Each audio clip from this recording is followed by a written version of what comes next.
get freaked out. It's sort of, oh my God, that was terrible. I completely failed. Now, what am I going to do? And the first thing you think about, make it go away. Boom. My opponent headbutted me. Still got the scar right around here. Ooh, I felt it. And I was like, I could feel the headbutt. I could feel the cut. And the first thing I could think of is, again, the ego. I could hear the crowd.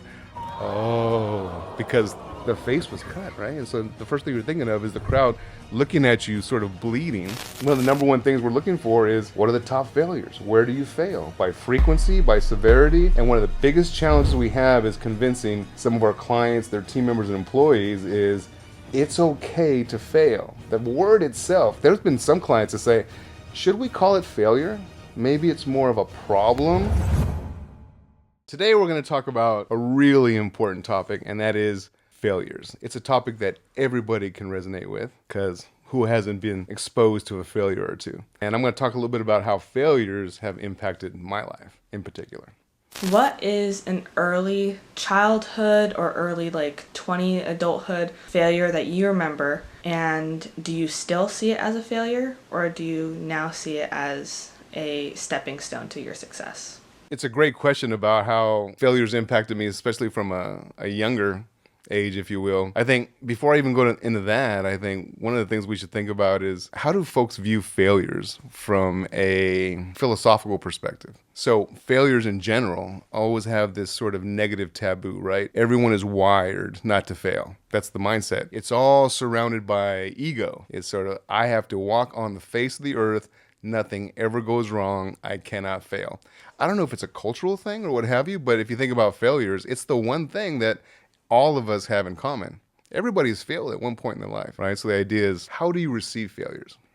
So going back to failures early on in life, so there's a couple that I can think of. Some I'm not so proud of, obviously, because it was a failure, but you learn from them. I would say I'm still a big believer that folks shouldn't get driver's licenses until they're a bit older because when I was a young man, I really wrecked my car. It was a big failure. And I tell you what, one of those items that you're not supposed to fail, it was very difficult for me to own it.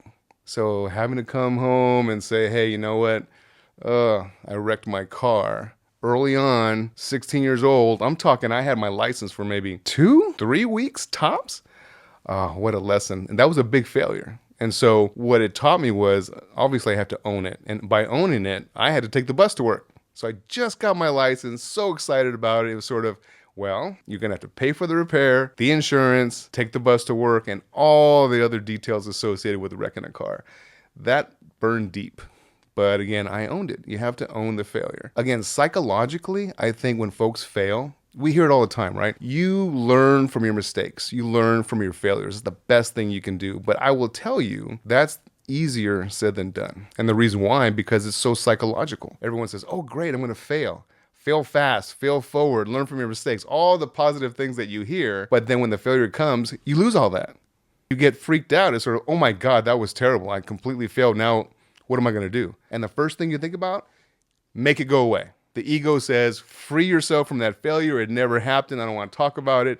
It wasn't me. And then the worst thing you can do is start to make excuses. The reasons why you failed. It wasn't you. Couldn't have been you. Here's all the things that happened. And here's why I failed. Let's talk about the car, for example. This car was going too fast behind me. I freaked out. Didn't see a light. All the things that I could possibly think of. But the bottom line is, I failed.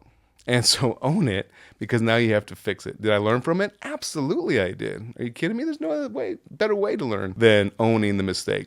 So the real true hurdle is, can I psychologically own the failure?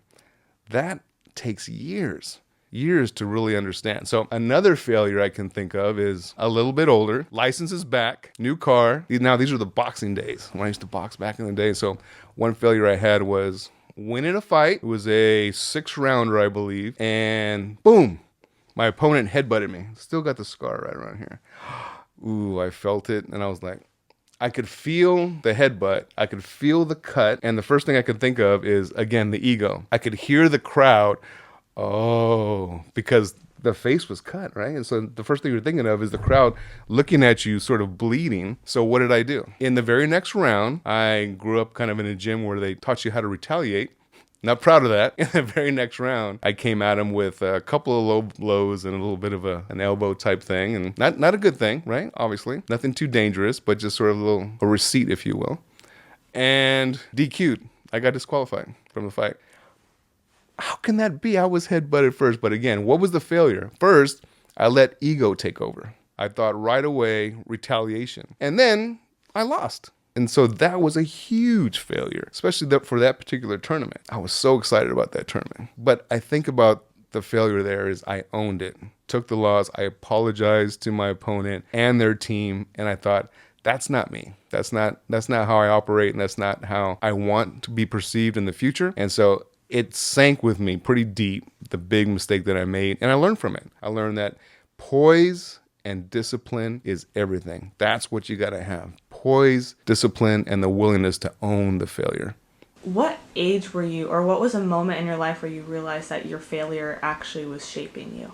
I would say it was really young, probably 12, 13, probably when I first started working, and even right up to the time that I made mistakes with my car and sports, etc. It was pretty young that I started to realize, hey, you know what, I'm sort of learning from this, because I started to make different decisions. And I could tell that I was making different decisions from how I would interact at work or with my friends and things of that nature. So it was a big difference. In fact, at that age, I could see the same sort of scenarios with my own kids. Beautiful kids, 16, 18 years old, they're playing sports. I remember I can see it in their eyes, the feeling they have when they compete. And if they make a mistake, ooh, you could see the passion. Now, again, failing is really psychological combined with ego, which creates passion that makes you respond in a certain way. And there's sort of an acronym that I would try to convince myself and live to, which is RPR.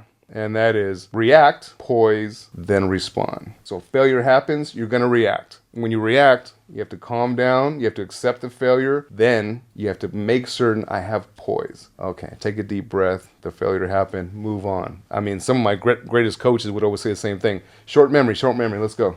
Short memory, let's move to the next play. I would tell my kids the same thing. Hey, short memory, let it go. That's in the rear view. Next play. So it's always, you react that way. Let it go, short memory, poise, now respond. What are you going to do about that failure? How are you going to course correct? How are you going to make certain that you navigate through?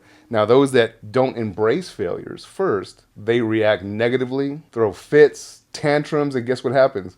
Failure, failure, failure over and over again. They're not reacting in a good way. The poise is not there, so therefore they can't respond. And so I think when I try to understand failures, the first thing is, how do we overcome the psychological burden that says, I gotta look good?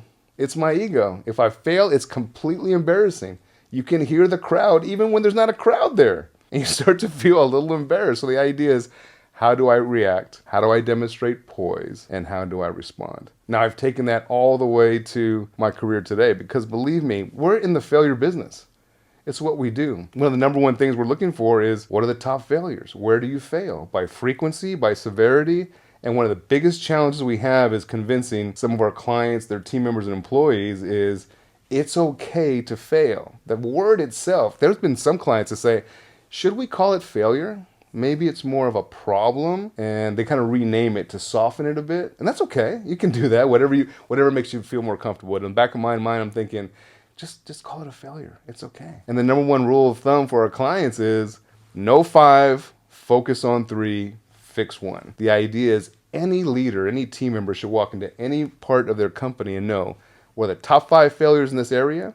Which 3 are we focusing on? Which one are we going to fix this week? And again, it requires you to react, poise, then respond. But you have to view the failure, take the ego away. It's one of the biggest challenges to failures, because it doesn't allow you to embrace the failure. It doesn't allow you to own it. And that's step number 1, just realizing that you fail. And so I would say that one of the first places where that came to light was definitely Toyota, because I was